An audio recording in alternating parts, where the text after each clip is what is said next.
నమస్తే KVC news స్వాగతం. ప్రతిక్షణం సామాన్యుడి పక్షం. నేను మీ చలపతి. నేటి వార్త. తెనాలిలో గీతాంజలి అనే ఒక మహిళ ఏ విధంగా ఆత్మహత్య చేసుకున్నారో కారణాలు ఏంటో ఇప్పటికే మనందరికీ తెలుసు. ఆవిడ ముందు రోజు ఆత్మహత్య చేసుకోవడానికి ముందు రోజు అక్కడ ఎమ్మెల్యే గారు ఏర్పాటు చేసిన ప్రోగ్రాంలో అటెండ్ అయ్యి ఆవిడ రిజిస్టర్ అయిన పట్టాన్ని తీసుకుని మీడియాకు మన ఎవరికో వీడియో ఒకటి బయటకు వచ్చింది. ఏమని ఆవిడ చాలా సంతోషంగా నాకు జగనన్న వల్ల జగనన్న ప్రభుత్వంలో మంచి జరిగింది, నాకు సొంత ఇల్లు అనేది వచ్చింది, నా బిడ్డలను చదివించుకోవడానికి అమ్మఒడి ఇచ్చారు అని ఆ అమ్మాయి చెప్పింది. ఆ అమ్మాయి చెప్పింది ఏంటి? తనకి జరిగిన మంచిని లబ్ధిని చెప్పిందే తప్ప ఏ ఒక్క రాజకీయ పార్టీని కానీ ఏ ఒక్క రాజకీయ నాయకుడిని కానీ విమర్శ చేయలేదు. ఇప్పుడు ఆ అమ్మాయి చేసిన తప్పేంటి? అందులో ఏదైనా తప్పు కనిపించిందా? ఇప్పుడు మనం కూడా ఇక్కడ బోల్డ్ మంది ప్రజలు ఉన్నారు. ఆ ప్రజలందరూ కూడా వారికి జరిగిన మంచిని చెప్తూ ఉంటారు. ఒకవేళ ఎవరికైనా ఏదైనా వాళ్ళ అవసరాలు తీరకపోతే తీరలేదు అని అడుగుతూ ఉంటారు, ఇది కావాలండి, ఇది చేసి పెట్టండి అని. తప్పేం లేదు కదా అందులో. దాన్ని అంతగా ట్రోల్ చేయవలసిన అంత అవసరం ఏమొచ్చింది?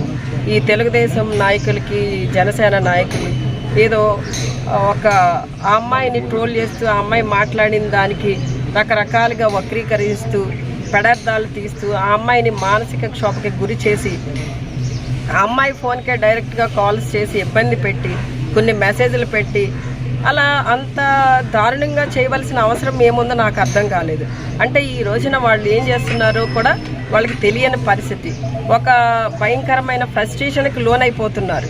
అంటే రేపు రాబోయే ఎన్నికల్లో ఎక్కడ వాళ్ళు పరాజయం పాలవుతారనే భయంతో వాళ్ళు ఈ రోజున ఆఖరికి సామాన్య మహిళని కూడా వదిలిపెట్టకుండా ఈ రోజున ఆ అమ్మాయి మీద ఈ విధంగా దాడి చేయడం, ఆ అమ్మాయిని మానసికంగా ఇబ్బంది పెట్టడం అనేది చాలా దారుణాతి దారుణం. ఈ రోజున నిజంగా మరి ఆ కుటుంబాన్ని చూసినప్పుడు చిన్నపిల్లలు, 2 ఆడపిల్లలు, నిజంగా ఆ పిల్లలిద్దరిని చూసినప్పుడు చాలా బాధ అనిపించింది. అసలు ఆ బాధని మనం ఎవరూ తీర్చిన ఈ రోజున ఆ బిడ్డలిద్దరూ కూడా అనాథలు అయిపోయారు, తల్లి లేని అనాథలు అయిపోయారు. అలాంటి పరిస్థితి ఎందుకు రావాలి? ఈ రోజున కొన్ని అమ్మాయి ఏమన్నా రాజకీయంగా ఏమన్నా మాట్లాడిందా?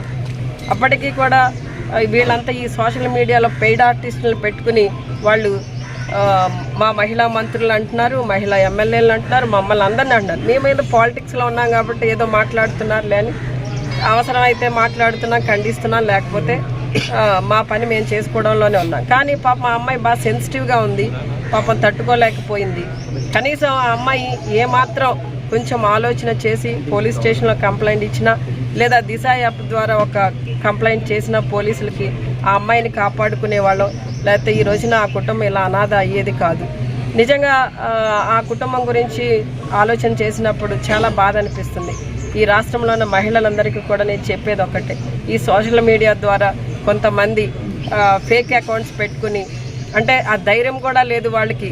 నేను ధైర్యంగా కామెంట్ చేస్తున్నాను, ధైర్యంగా నేను ఈ కామెంట్ పెడుతున్నానని చెప్పే ధైర్యం కూడా వాళ్ళకి లేక ఫేక్ అకౌంట్స్ పెట్టుకుని, ముఖ్యంగా టీడీపీ వాళ్ళు, జనసేన వాళ్ళు చేసే పిచ్చి పనులన్నీ కూడా ఇవి. వాళ్ళంతా కూడా ఒక రాక్షసత్వాన్ని, క్రూరత్వాన్ని వాళ్ళు ప్రదర్శిస్తున్నారు. ఈ రోజున మహిళలందరూ కూడా ధైర్యంగా ఉండాలి. ఎవరి మీద ఇలాంటివి జరిగినా కూడా వెంటనే కంప్లైంట్ ఇవ్వండి, లేదా బయటకు వచ్చి కంప్లైంట్ ఇవ్వడానికి మీకు ఏదైనా ఇబ్బంది అయితే దిశ యాప్ ద్వారా కంప్లైంట్ చేయండి. వెంటనే పోలీసుల ద్వారా మీకు ప్రభుత్వం అండగా ఉంటుందని మీ అందరికీ తెలియజేస్తున్నాను. అలానే ఈ రోజున గీతాంజలి కుటుంబానికి ప్రభుత్వం అండగా ఉంది. వారి 2 బిడ్డలు, ఆడపిల్లలు ఇద్దరికీ కూడా ప్రభుత్వం నిన్నటి రోజున 20 లక్షల రూపాయలు వారికి డిపాజిట్ చేయడం జరిగింది. నిజంగా మరి ఇలాంటి పరిస్థితులు మళ్ళీ పునరావృతం కాకుండా ఉండాలని, ఆ కుటుంబానికి భగవంతుడు తోడుగా ఉండాలని, గీతాంజలి గారి ఆత్మకి శాంతి కలగాలని కోరుకుంటున్నాను. వారి మీద చర్యలు తీసుకున్నారా మేడం? డెఫినెట్గా అండి, ఎవరిని వదిలిపెట్టేది లేదు.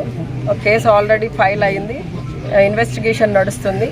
ఎలాంటి వారైనా ఎంతటి వారైనా కూడా విడిచిపెట్టేది లేదండి, కఠిన చర్యలు ఉంటాయి. ఇంతటితో నేటి వార్త సమాప్తం. మరిన్ని వార్తా విశేషాలతో మీ ముందుకు వస్తుంది KVC news. Until then, signing off మీ కేవీ చలపతి.